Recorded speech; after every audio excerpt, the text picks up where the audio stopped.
When we were on an airplane coming back from the Barcelona Olympics, and Peter and I used to have these long conversations, just talking and talking, philosophizing, as he would say. And it could have been like, what are you going to do if a polar bear chased you down?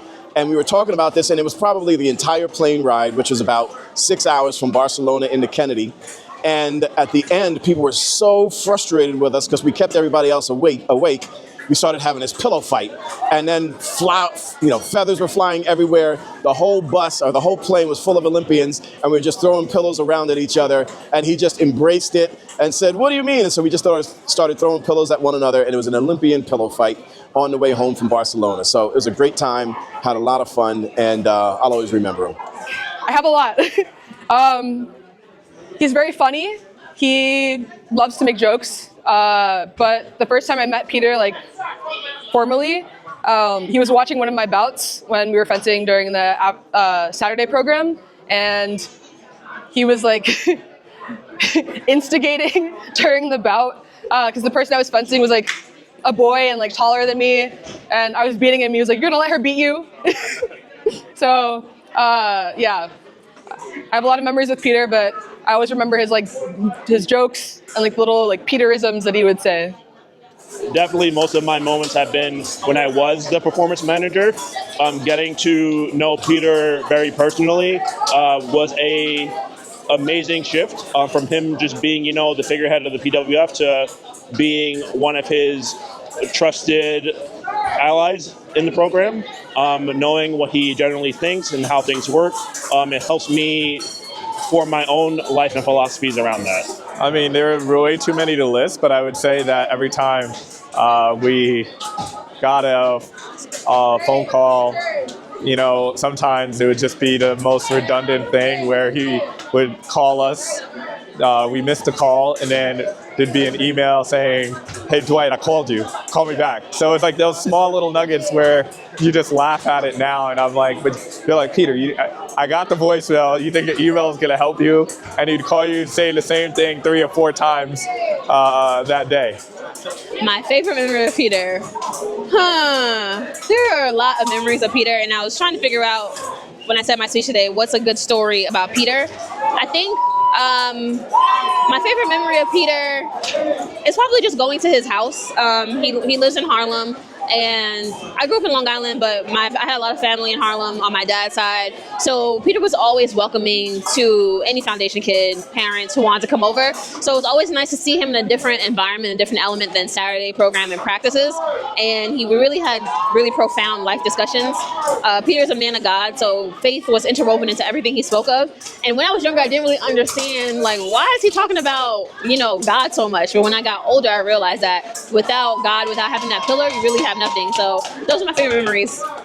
He was immeasurable, really, and non-quantitative, and spoke his mind most of the time. And I learned quite a few valuable lessons from him. Consistency, giving back.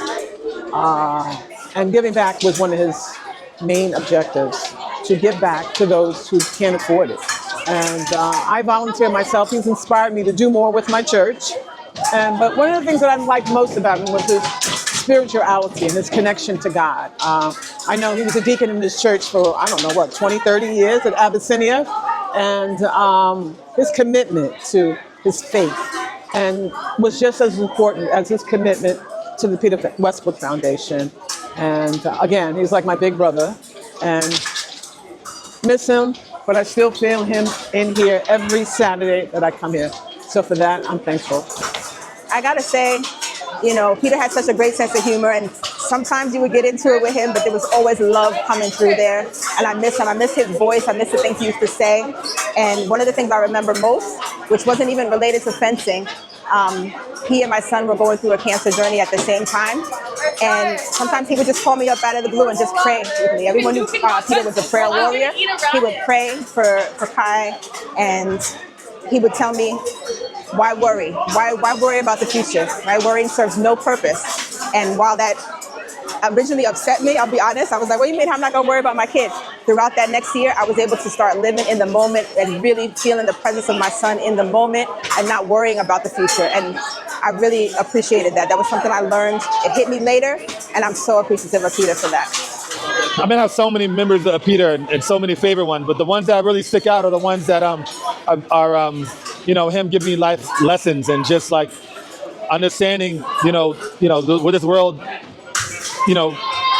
being able to survive in this world and these times, and how to carry myself when I'm surrounded by people, surrounded by a society who has a different outlook on young black kids like myself.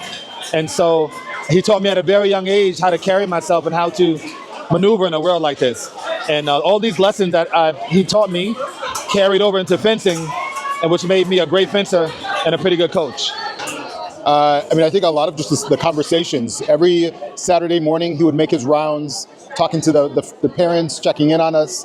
And a lot of it was just open conversation. Like, we would talk about the foundation. We talk about how, what he was excited about, whether it be in the upcoming competitions, but most importantly about the kids and how my daughters were progressing and things like that. So it was really it was just every time I had a conversation, it was kindness. He was talking about the family, really just a good-hearted person.